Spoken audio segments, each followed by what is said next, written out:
So imagine for a second that you inherit this incredibly massive, billion-dollar, state-of-the-art supercomputer. Oh, wow. Okay, I'm picturing it. Right. Like a machine that can solve the world's most complex problems.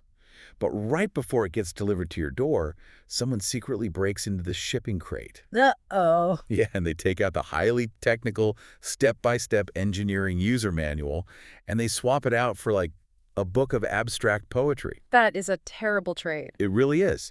So you plug the machine in, you sit down at the terminal, and you start reading this poetry, and, you feel very emotionally moved by the beautiful words. Sure, it sounds nice. But you're sitting there wondering why the machine refuses to actually turn on. I mean, the gears just aren't catching. The whole system is completely dormant. And that right there is the perfect analogy for what we are getting into today. Exactly. Because today we are looking at research that claims this exact kind of identity theft happened to the most important ancient texts in human history.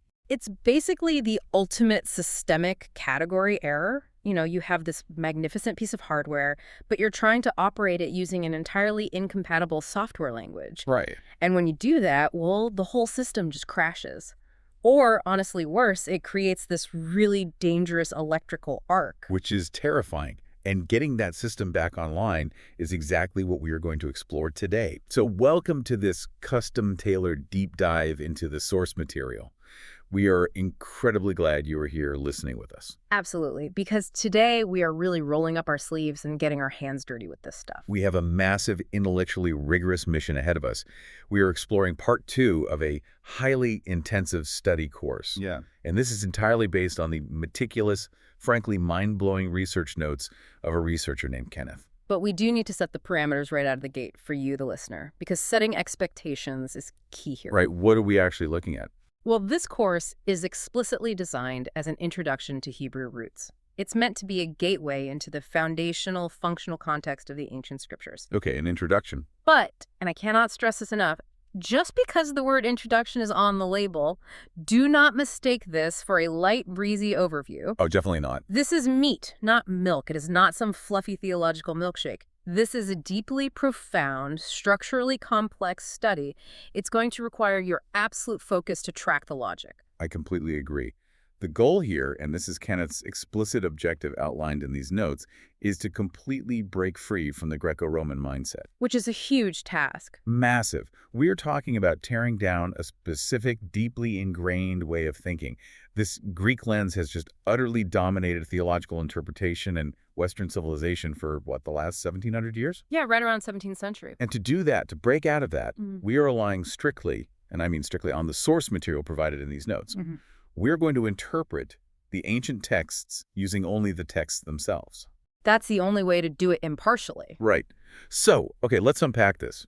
If we are tossing out nearly 2 millennia of accepted tradition, how do we actually guarantee that we stay on track? How do we keep this objective? We maintain that objectivity by operating under what the research notes define as the 13-point Scripture Master Charter. The 13-point Master Charter. Okay. Yeah, you can visualize this Master Charter as the analytical umbrella that just covers every single thing we are going to discuss in this deep dive. Like a set of ground rules. Exactly. It's a strict, unyielding protocol.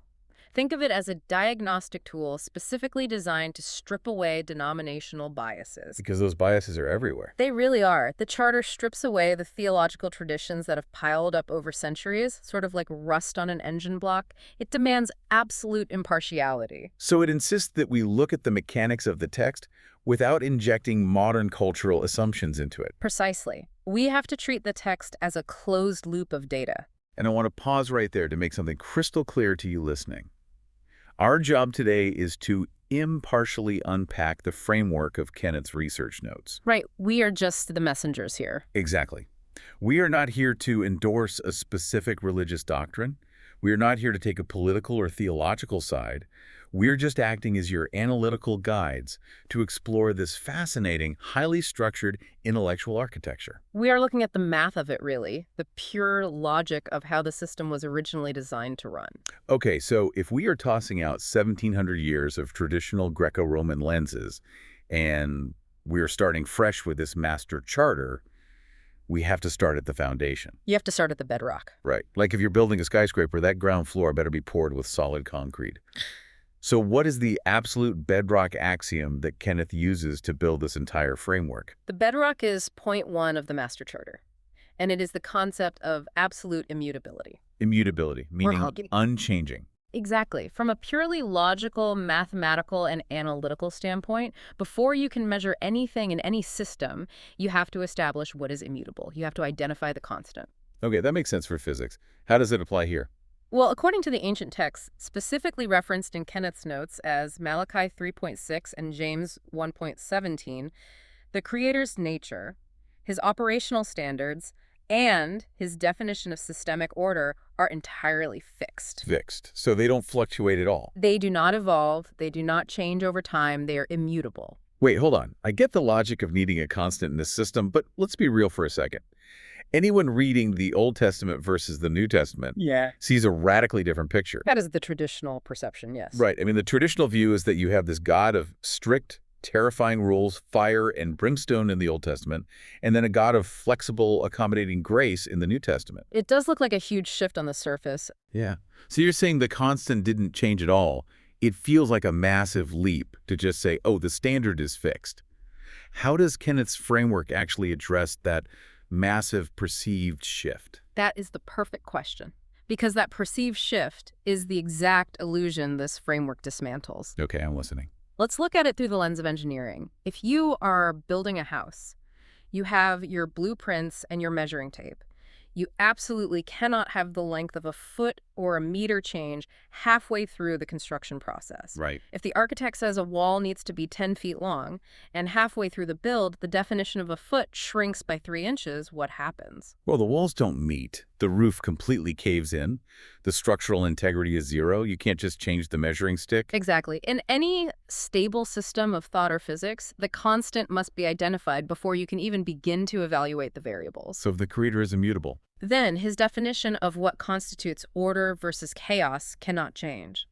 His definition of what is holy, and the Hebrew word there is kodesh, or what is clean, the Hebrew word is tahor, cannot fluctuate over time based on human cultural evolution. Oh, okay. If a specific biological function or behavior was deemed structurally unclean or chaotic to the system in 1400 BC, and the creator of that system is immutable, then that function is still structurally unclean in 2026 AD. The coordinate is totally fixed. Exactly. The measuring stick cannot morph. I see.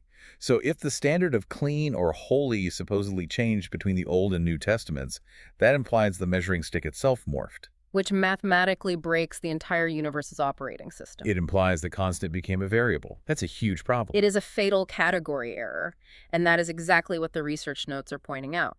If the creator did not change because he is immutable by definition, then what actually changed? The manual? No, the framework argues that the answer is the lens that humanity used to look at him. The text didn't change. The physical laws of the universe didn't change. The hardware is exactly the same. Oh, man. So what changed is the perspective of the people reading the manual? Precisely. They put on a different pair of glasses. Here's where it gets really interesting. Because if we have established that the hardware didn't change, we need to look incredibly closely at these two radically different lenses people use to read his manual. This is the core of the entire study. We've got this beautiful dynamic Hebrew machine. But you look at the modern world, and it's running a completely different static operating system. What is the fundamental difference between the two? This is the diagnostic tool for absolutely everything we're going to discuss today. This is the core cognitive bridge. You have to understand the fundamental, irreconcilable difference between the Greco-Roman mindset and the ancient Hebrew mindset. Okay, break it down for us. The Greek mindset, which heavily influenced Western civilization, philosophy, and eventually theology, is entirely focused on design. Design, meaning like the aesthetics of a thing. More than just aesthetics, it is an obsession with form and substance.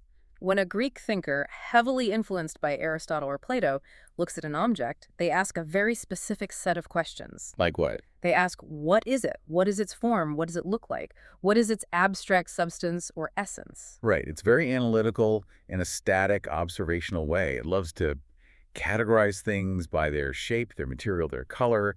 It puts things into neat little intellectual boxes on a shelf. Yes, it loves categorization. But the ancient Hebrew mindset, the mindset that authored the original texts, is entirely focused on function. Function over design. Exactly. When an ancient Hebrew thinker looks at the exact same object, they do not ask what it looks like. They don't care about its molecular structure. So what do they ask? They ask, what does it do? How does it operate? What is its purpose within the larger ordered ecosystem? You know, Kenneth's notes have some incredible, very specific examples to illustrate this difference. And honestly, this completely blew my mind when I first read it. The celestial bodies example. Yes. Let's talk about how the two mindsets view the sun and the moon. Because if you ask a Greek thinker, or frankly any modern Western person, to describe the sun and the moon, they will give you a design-based answer. Right, they'll describe the physical makeup. They will say the sun is a massive sphere of burning hydrogen and helium gas, and the moon is a smaller, rocky, cratered sphere orbiting the Earth, reflecting the sun's light. Which is a perfectly accurate description of their material design. It is scientifically true in a material sense. But look at how the ancient Hebrew text describes them in the creation account in Genesis 1.13. It doesn't mention burning gas. It doesn't mention rocky spheres at all. Because they didn't care about the gas or the rock? Right. It says they were placed in the firmament for signs, for seasons, and the notes point out the Hebrew word there is modim, which we will dig into later, meaning appointed times and for days and years. The Hebrew lens doesn't see spheres of gas and rock.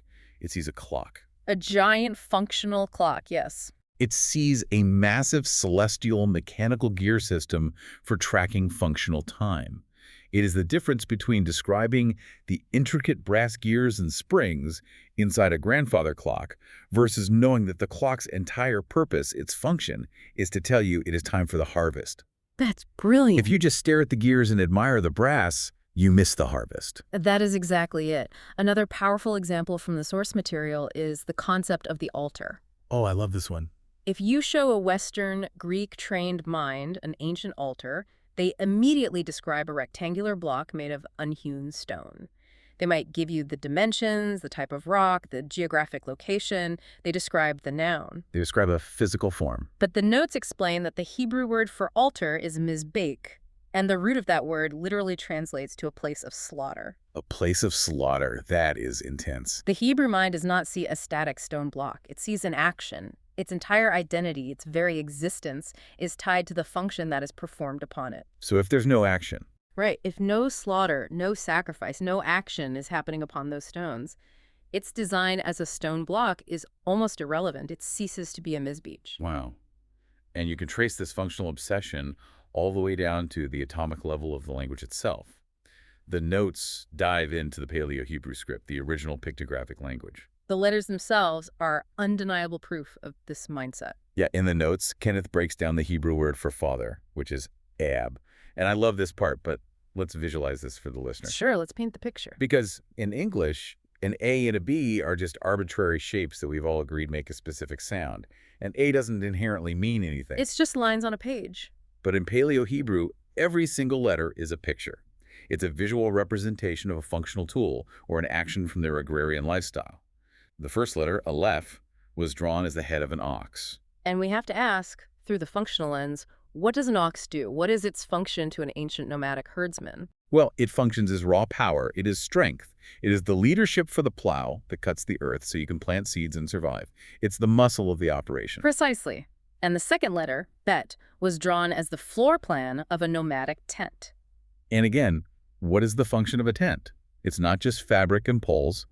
To a nomad in the harsh desert, the tent functions as the house, the shelter, the sanctuary. It's the place where the family is protected and sustained. So when you combine them... When you combine aleph and bet to say Father Abu, you aren't describing a biological male parent who contributed DNA. You are functionally describing the strength of the house. It is completely profound. You are describing the one who provides the muscle and leadership to protect the shelter. It is poetry in motion. It is a functional definition of a role, not a biological label. It really represents a completely different operating system for processing reality. And Kenneth's notes bring in some very heavy intellectual witnesses to back this up. Right, we aren't just speculating here. No, there are serious scholars who have dedicated their entire lives to studying this linguistic and cultural divide. For instance, the notes reference John H. Walton, a highly prominent scholar of the ancient Near East. What does Walton say? Walton argues that in the ancient world, existence itself was defined by function, not by material substance. Wait, existence defined by function. Break that down. What does that mean practically? It means that to an ancient Hebrew, a thing doesn't truly exist just because it takes up physical space. It exists when it is given a purpose. Oh, Walton argues that in the Genesis creation account, the Creator didn't just manufacture raw matter out of nothing. He was bringing order to chaos by assigning matter a functional role within an ordered system. so the sun didn't functionally exist as a clock until it was assigned that role. Exactly. The notes also mention a linguist named Thorleif Bowman. He wrote a groundbreaking book back in 1960 comparing Hebrew and Greek thought. And what was his big takeaway? He pointed out that Greek thinking is fundamentally static. It relies heavily on nouns. It constantly asks, what is it? But Hebrew thinking is dynamic. It is temporal. It's constantly moving. Yes, it relies on verbs. For the ancient Hebrew, to be literally means to act. If a thing is not acting, if it is not performing its function, it does not exist in any meaningful way. It's just dead space. And we see this confirmed at the deepest linguistic levels by researchers like Jeff A. Benner, who is cited in the notes. His work with the Ancient Hebrew Research Center shows that every single Hebrew root word is derived from a physical, observable, functional action. Give me an example of that, because abstract words are so hard to pin down. Okay, take a concept like anger. In English, or through a Greek lens, anger is an abstract emotion. It is a feeling floating around in your consciousness. Right, you can't touch it. But the Hebrew word for anger, aif, isn't an abstract emotion. Mm. It literally translates to the physical, observable function of the flaring of the nostrils. The flaring of the nostrils. That is amazing, because you can actually see that. You can. You can observe the heavy breathing, the physical manifestation of the biological system ramping up. It is an action. Exactly. The Hebrew language does not have the capacity for abstract philosophy disconnected from physical reality. Everything is grounded in how it operates in the physical world. So, to put this whole cognitive bridge into a modern context, let me see if this analogy holds up. Let's hear it. If we are trying to read a Hebrew functional manual, which is dynamic, moving, and based on actions, with a Greek design lens, which is static, abstract, and based on form, aren't we basically trying to judge how well a 500 horsepower car engine runs by just standing there and analyzing the chemical composition of its paint job? That is an exceptionally accurate analogy. You are staring at the static aesthetic, the design, and you are completely ignoring the dynamic mechanics, the function. It makes no sense. You might be able to write a beautiful X about the color of the paint, but you will have absolutely no idea how to turn the key and drive the car. You're just stranded. And what Kenneth's notes argue, with devastating clarity, is that this specific category error, this swapping of the functional lens for the design lens, led to the greatest historical system crash in textual interpretation. Which brings us to a massive burning question. We've got this beautiful, dynamic, functional Hebrew machine. But you look at modern theology, and it's running a completely different static operating system. Where exactly did the virus enter the code? We have to look at the historical timeline. Yeah, how do we get this Hellenistic infection, as the notes call it? Because this didn't just happen overnight. Someone didn't just wake up and say, hey, let's throw out the manual. No, it was a gradual mutation that eventually led to a sudden systemic shift. If we look at the timeline laid out in the notes, from roughly 1400 BC all the way to about 135 AD, the functional interpretation was the gold standard. It was just how everyone understood. It was the only way these texts were understood. The apostolic writers, the men who wrote the New Testament documents, they were operating entirely, 100%, within this Hebrew functional mindset. So when they spoke of truth or law or faith, They were using functional, action-based definitions. They were not writing abstract Greek philosophy. but then we hit a massive historical roadblock, the years 132 to 135 AD. This is the Bar Kokhba revolt. Right. For those who aren't history buffs, what happened here and why did it break the system? The Bar Kokhba revolt was a massive, bloody uprising where the Jewish people revolted against the Roman Empire. And the Roman response was not just a military victory, it was a brutal, severe, systemic crackdown on anything and everything culturally Jewish. Emperor Hadrian essentially tried to erase Judea from the map. He did. The practices, the culture, the Sabbath keeping, the dietary laws, the functional language, it all became highly illegal, heavily taxed, and incredibly dangerous to practice. So the early Christian church, which was rapidly spreading through the Roman Empire at the time, is looking at this. And they realize If we look too Jewish, if we function too much like the people the Romans are actively slaughtering, we're going to be next.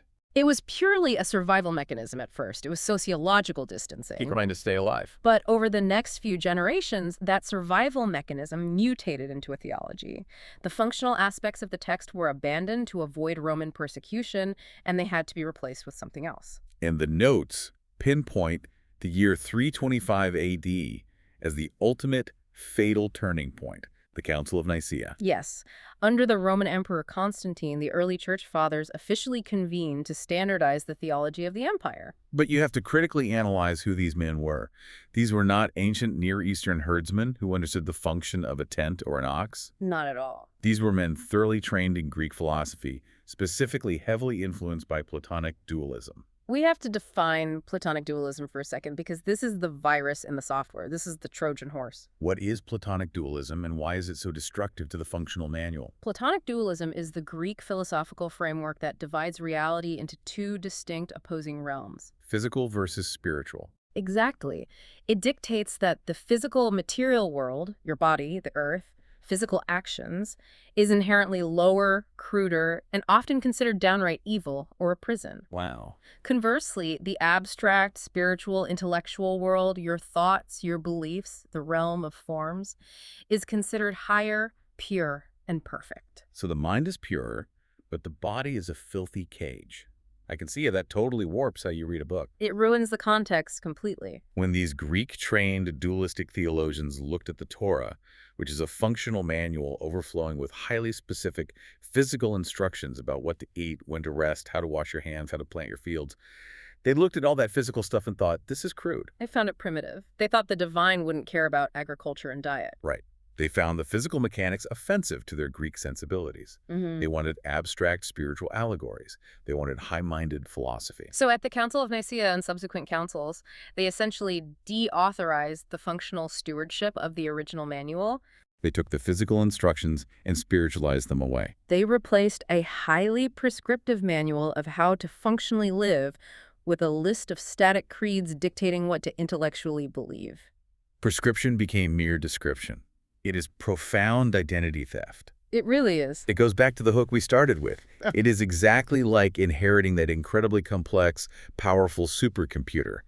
But Constantine and the Church Fathers swapped out the technical user manual for a book of abstract Greek poetry. And then you're sitting there for the next 1,700 years wondering why the machine won't turn on. You are reading the poetry, you are singing songs about the poetry, you are arguing with other people about the meaning of the poetry, but the gears aren't turning. The system is dead. And that profound sense of a dead system leads perfectly into the next phase of analysis in Kenneth's notes. Because humanity at its core is inherently spiritual and craves connection with the Creator, they eventually realized that the machine wasn't working. They felt the disconnect. They looked at the church systems they built based on Greek design, and they felt that they were cold, static, and lifeless.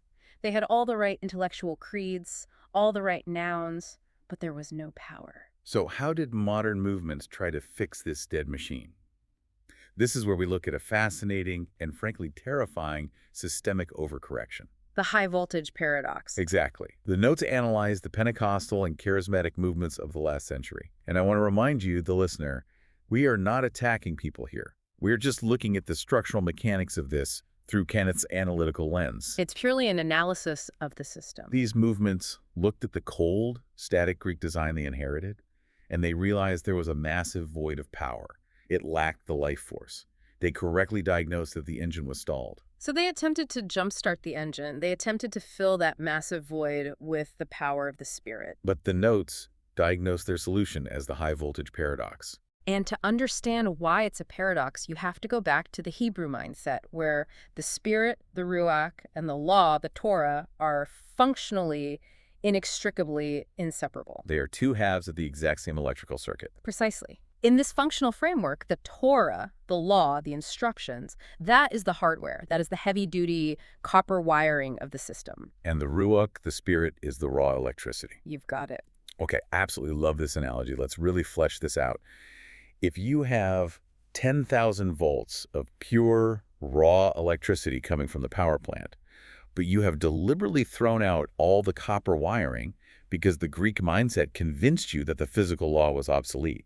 You do not get a functioning, illuminating light bulb. No, you don't get a warm, well-lit house at all. You get a dangerous, chaotic, uncontrolled arc of lightning. It strikes wherever it wants, it burns things down, and it is totally unpredictable. It is massive power with absolutely zero structural parameters. That is the exact systemic danger of overcompensating for the Greek design flaw without restoring the Hebrew function. By overemphasizing the spirit to compensate for the Greek lack of life, but simultaneously refusing to go back and install the functional copper wiring of the Torah. You create a hazardous environment. Yes, these movements created an environment of extreme high voltage with zero infrastructure to contain or direct it. Without the function of the law to ground the experience, the notes argue that the spirit in these environments becomes highly subjective, purely emotional, and structurally chaotic. Kenneth's notes actually coined a term for this, the ghost power syndrome. Ghost power. Because the Greek New Testament design they're using is purely abstract, it leaves the human soul functionally starving. So the modern believer in this system relies incredibly heavily on feeling the spirit to substitute for functioning in the commandments. It becomes hyper-spiritualized.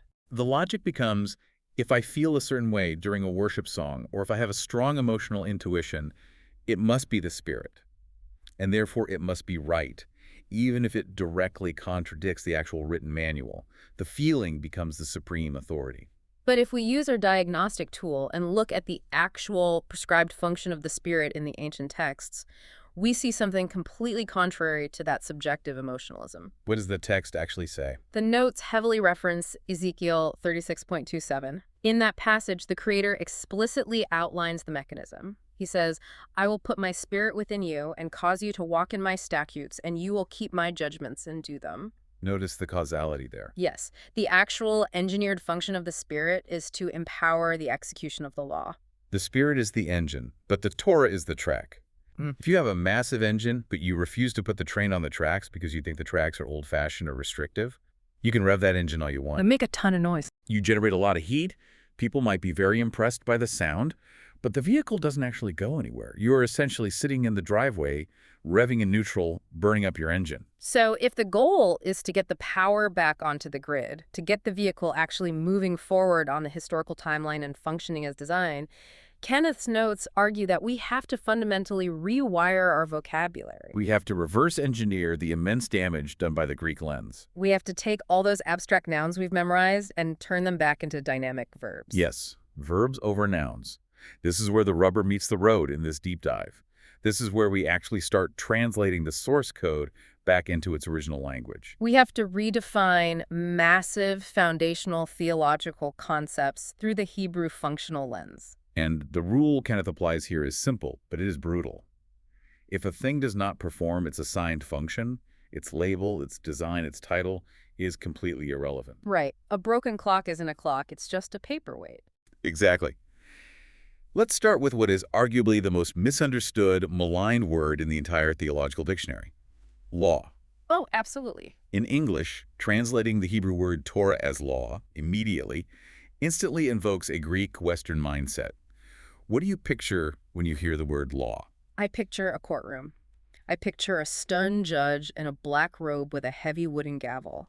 I picture a massive, dusty book of static rules used to achieve a binary verdict, guilty or not guilty. It feels heavy, it feels restrictive, and it feels like something you constantly have to worry about breaking.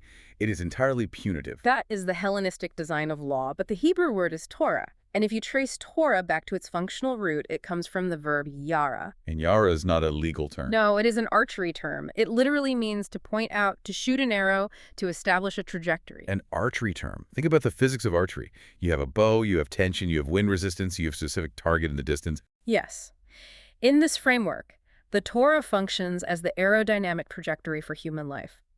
It is the instruction manual for optimal human performance within the ecosystem of creation. So if you follow the trajectory, If you account for the wind and maintain the tension, you hit the target. And hitting the target generates life, order, and harmony in the system. but if you deviate, If you deviate from the trajectory, you miss the mark.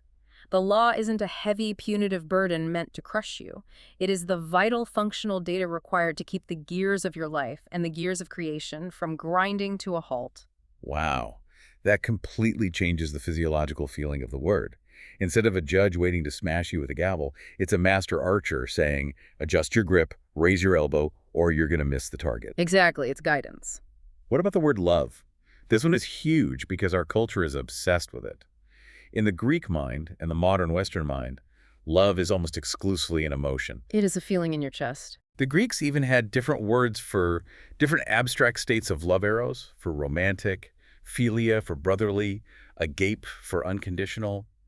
But they're all essentially states of feeling. But to the Hebrew mind, love, the word ahava, is a verb. It is an action you perform. The etymological root of ahava is hab, which functionally means to give or to obey. So let's apply that to a famous verse. When the text says, if you love me, keep my commandments, our Greek-trained brains read that as an emotional condition. We read it like a manipulative relationship. Like, if you truly have this warm, fuzzy feeling for me in your heart, you will prove it by doing what I say. But look at it through the Hebrew functional lens. It is not an emotional condition. It is a mathematical definition. Love is the function of obedience and giving. Yes. If the function of keeping the instructions is missing, then the information of love is not present in the system, regardless of how much intense emotion is displayed. Emotion is merely the design. Obedience is the function. You can cry, sing, and feel overwhelmed by affection, but if you do not function according to the manual, you do not possess ahava? That is so incredibly challenging. But mathematically, it is so clean, it removes all the guesswork, and this applies perfectly to faith, too. Faith is a big one. The Greek mind defines faith as intellectual agreement. I believe this specific list of abstract concepts is historically and factually true. Therefore, I have faith. It is a mental checklist. But the Hebrew word is imuna, and imuna comes from the exact same root as the word amen. Okay, and what does that functionally mean? It relates functionally to a craftsman, an artisan, or a structural pillar. It is the physical function of being steady, firm, reliable, and supportive. You don't abstractly have faith in your head. No, you actively do faith by being a reliable support for the truth in the physical world. This is exactly why the text says faith without works is dead. Through the Greek lens, that verse causes endless theological arguments. But through the Hebrew lens, it is just basic biology. It's self-evident. A dead thing might have the exact shape, the perfect design of a human body. But because it has absolutely no biological function, no heartbeat, no breath, it is dead. Faith without action isn't a lesser type of faith. It is a corpse. So if we accept this premise, if we realize we desperately need to see verbs instead of nouns, how do we actually read the text practically? Right, because the Bibles most people have sitting on their shelves are in English. And English vocabulary is heavily, deeply influenced by Greek and Latin linguistic structures. Kenneth's notes actually provide a fascinating translation audit to help the reader navigate this. Yes, the notes evaluate several major translations to see how badly the Greek virus has infected the text. They point out that mainstream, incredibly popular versions like the King James Version or the NIV, because they were historically commissioned and translated by massive institutions deeply embedded in Hellenistic design and Platonic thought, naturally carry those abstract biases. They systematically translate dynamic Hebrew actions into static English nouns. So what are the better functional witnesses? How does a student get closer to the source code? The notes recommend a few specific tools. One of the most interesting is Jeff Benner's mechanical translation. How does that one work? This tool is fascinating because it literally strips away all the abstract Greek nouns we are used to, and it translates the Hebrew text strictly based on the original physical, functional action of the root word. So instead of reading a standard phrase like God is holy, which sounds very ethereal and abstract, how does the mechanical translation render it? It translates it as the power is set apart for a specific work. The power is set apart for a specific work. It completely turns abstract theology into concrete mechanics. It sounds like an engineering manual. The notes also highlight a translation called the Scriptures, published by the Institute for Scripture Research, or the ISR. What's their approach? This translation takes a different but equally important approach. It restores the information function of the names. It uses the original Hebrew Yahweh and Yahushua instead of the heavily Greek-influenced, culturally substituted words like Lord and Jesus. And what does that achieve? By keeping the original phonetic names, it forces the reader's brain to stay anchored within the original covenantal framework, rather than drifting into Western cultural associations. That makes total sense. And the notes also mention the Complete Jewish Bible, the CJB, by David Stern. This one does a fantastic job of showing the unbroken continuity of the text. Right, it bridges the gap. It uses terms like mitzvah, meaning a functional commandment or good deed, instead of the heavy English word law, to constantly remind the reader that these are functional deeds meant to be lived out, not just a legal code to be feared. So let's bring this down to earth. What does this mean for the everyday reader? Yeah, if we successfully rewire our brains, if we change law from a heavy, static, punitive burden into an instruction manual for reality, an archery trajectory for a successful life, how does that fundamentally change the way we view making a mistake? Because we all mess up. It changes everything. It totally redefines our relationship with failure. Okay, walk me through that. It fundamentally draws a massive line between a simple accidental error and total systemic rebellion. And this brings us to one of the most critical functional distinctions in the entire framework: the difference between sin and lawlessness. Let's explore this ultimate rebellion. Because in the Greek design-based church world, sin is just a vague, catch-all term for a moral failing. You did something bad, you feel guilty. You lied, you stole, you had a bad thought. It's all just thrown into the bucket of sin, and it makes you feel guilty. But in the functional framework, we have to look at the Hebrew word. The Hebrew word for sin is chet. And chet, staying with our archery metaphor, literally translates to missing the mark. Missing a mark. Yes. It implies, by definition, that you were actively aiming for the target. You were holding the bow, you were trying to follow the Torah, the trajectory, but you failed due to human weakness. You slipped. The wind caught the arrow. You got distracted. You missed. But you were still standing on the firing line, holding the bow, acknowledging that the target exists. That is sin. But then there is a much darker, much more dangerous concept: lawlessness, Yes, the Greek word used in the New Testament is anomia. which literally translates to Torahlessness, or being without the law. Lawlessness is a terminal functional diagnosis. It's not just doing something bad or having a moment of weakness. Lawlessness is the active, calculated, systemic rejection of the validity of the operator's manual entirely. It is refusing to even acknowledge that the archery target exists, or claiming that the target has been removed. Kenneth's notes do a phenomenal, chilling breakdown of a very famous, often terrifying verse using this exact lens, Hebrews 10.26. What does that verse say? The text says, "For if we sin willfully after we have received the knowledge of the truth, there remains no more sacrifice for sins." Now, if you look at that through the Greek emotional lens, willfully sounds like an emotion. It sounds like a teenager saying, I knew eating the cookie was wrong, but I really, really wanted the cookie, so I willfully ate it anyway. If that is the definition, we are all doomed because we all do things we know are wrong. But the Hebrew functional lens does not see willfully as an emotional impulse. It sees it as a deliberate, systemic deauthorization. The context of the verse is key. After we have received the knowledge of the truth, You have received the information, you have the manual, you possess the Torah, you completely understand how the system functions and what the target is. but you make a calculated philosophical decision that the information in the manual is no longer valid, binding, or necessary for you. You drop the bow, turn your back on the target, and walk off the field entirely. You have moved from missing the mark to systemic rejection. It is exactly like being a mid-level steward or a manager at a massive multinational corporation. I love this analogy. Let's hear it.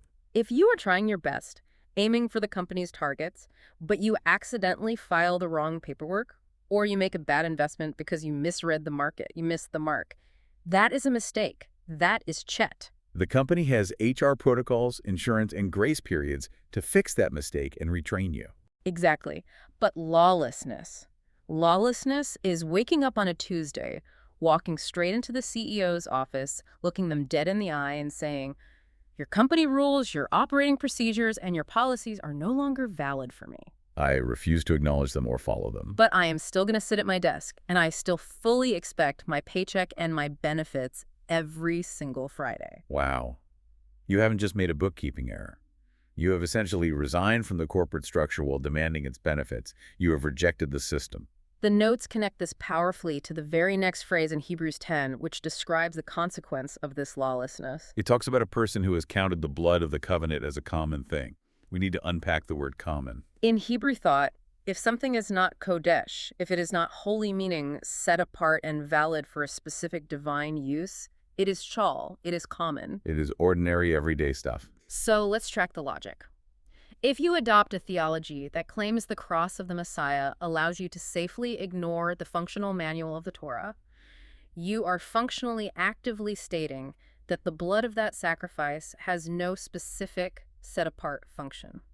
You're saying it doesn't actually do anything to change your physical behavior. You are stripping the ultimate sacrifice of its entire purpose. The functional mechanical purpose of the sacrifice was to cleanse the system, to cleanse the person, so that they could return to following the manual, so they could functionally re-enter the presence of the Creator without causing a short circuit. If you use the sacrifice as an intellectual excuse to ignore the manual, you are invalidating the very mechanism of grace itself. The Spirit of grace is the high-octane fuel to keep the law, not the permission slip to invalidate it. It is a devastating critique of modern antinomianism, the idea that grace replaces law. Kenneth's framework shows that grace and law are not opposites. They are synergistic components of the same engine. You mentioned being a steward of a company earlier. Let's look closely at the actual company policy.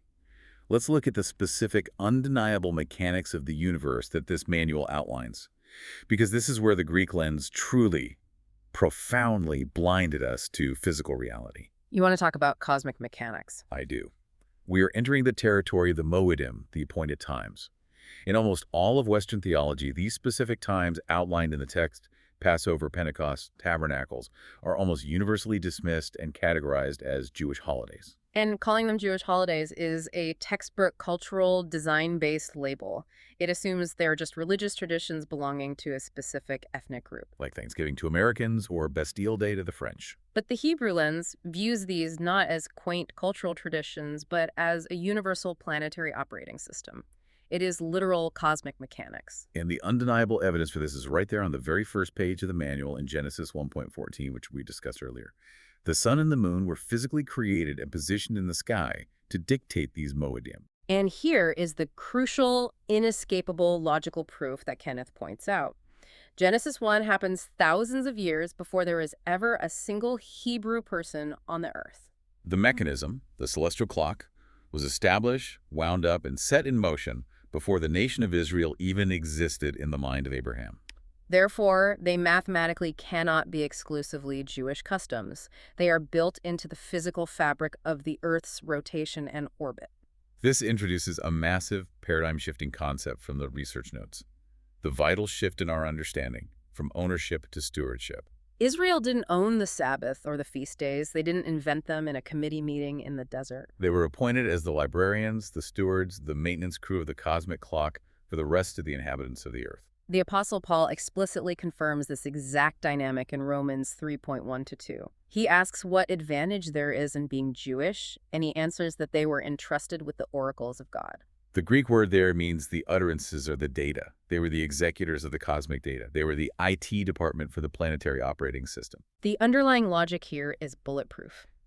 If Israel owned the appointed times, if they were merely their cultural property, they would theoretically have the authority to cancel them, change the dates, or vote to replace them. But because these appointed times are literally, inextricably tied to the immutable physical rotation of the Earth on its axis and the gravitational orbit of the moon, they cannot be changed by any human decree or theological council. A pope cannot change the orbit of the moon. And to extrapolate on that physical reality, Kenneth points out how absurd certain modern theologies are. Any theology that claims these appointed times were nailed to the cross or abolished in the first century is functionally claiming that the Roman cross physically stopped the Earth from orbiting the sun. It is illogical and physical absurdity. The clock didn't stop ticking just because the Messiah arrived. The Messiah arrived right on time according to the clock. Exactly. The fulfillment of an appointed time does not destroy the clock that tracks it. I love the incredibly practical analogy Kenneth uses here to explain the transition from the Old Covenant to the New Covenant. He says it is a change in management, not a change in the business. Think about a restaurant. Yeah. If a new manager takes over a restaurant, the fundamental health and safety laws of the kitchen do not suddenly disappear. If the new manager walks in and says, hey, everyone, we are under new management now. We have grace, so we don't need to wash our hands after using the restroom, and we don't need to cook the chicken all the way through. What happens? The restaurant's going to functionally collapse. People are going to get sick and die. Yeah. The rules of human biology and salmonella didn't magically change just because the management structure did. And that biological reality, the undeniable physics of cause and effect, leads us perfectly into the final major point of the Master Charter we are exploring today: objective standards of holiness. This is the physics of the clean and the unclean. In a Greek mindset, if you ask someone what holiness is, they describe an aura. They picture a glowing halo around a saint's head in a medieval painting, or just a general feeling of moral superiority and quiet piety. But we've learned today that Kodesh, holiness, is not a feeling. It is a functional status. It means being explicitly dedicated, calibrated, and maintained for a specific divine function. And chol, the common, is just everyday, normal function. Neither is necessarily evil. They just have different security clearances, so to speak. When we apply this functional definition to the infamous dietary laws in Leviticus, the lists of what is clean, tahor, and unclean, tameh, the logic suddenly shifts. It goes from feeling like arbitrary, restrictive religious morality to reading like an intense biological survival manual. It's about biological and spiritual compatibility with the Creator's ecosystem. And we have to ask, what is the core function of the Creator? He is absolute life, absolute light, and absolute order. Precisely.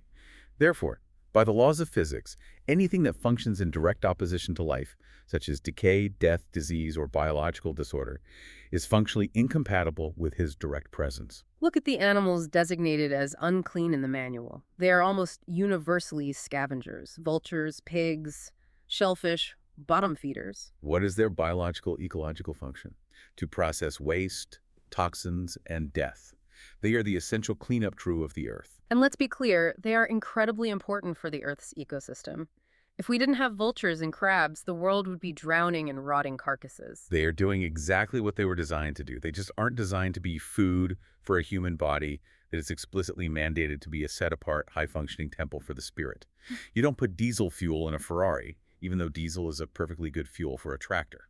So the massive theological question is, how does the cross of the New Testament interact with this biological reality? The notes describe the cross using an electrical metaphor. It is a transformer. Think of the Creator as an infinite high-voltage power source, and a human being as a fragile, low-voltage device. If the low-voltage device is not properly rated, properly wired, or sanctified, plugging it directly into the high voltage will instantly destroy it. It will vaporize. The cross mediates that connection. It is the ultimate transformer, stepping down the voltage and shielding the human, allowing the low-voltage human to connect to the infinite source without being consumed by the sheer power of absolute holiness. But, and this is the massive, world-shaking, but that the Greek lens completely misses, the cross, as powerful as it is, didn't change the biological function of a pig. Not all. A pig is still a waste processor today, rooting in the mud, processing toxins, just as it was in the days of Moses. It didn't suddenly magically evolve into a biologically clean vegetable the moment of the resurrection. Its DNA, its information profile, its biological function is still fundamentally incompatible with a body meant to be a holy temple. The standard of evidence Kenneth uses to prove this point is the seed law, established on day 3 of creation in Genesis 1:11. The immutable law of the universe is that every seed produces only after its own kind. An apple seed only grows apples. If the seed of the Torah, the functional manual, produced holiness, health, and physical order in the Old Testament, it mathematically cannot functionally produce lawlessness, disease, and biological disorder in the New Testament. The seed does not change its nature. Now, I know someone listening right now is screaming at their speakers, but what about Peter's vision in Acts chapter 10? God lowered a sheet from heaven full of unclean animals and told Peter to kill and eat. They use that as the ultimate proof that the biological laws were canceled. Kenneth's notes address Acts 10 explicitly because it is the most misunderstood text in the debate.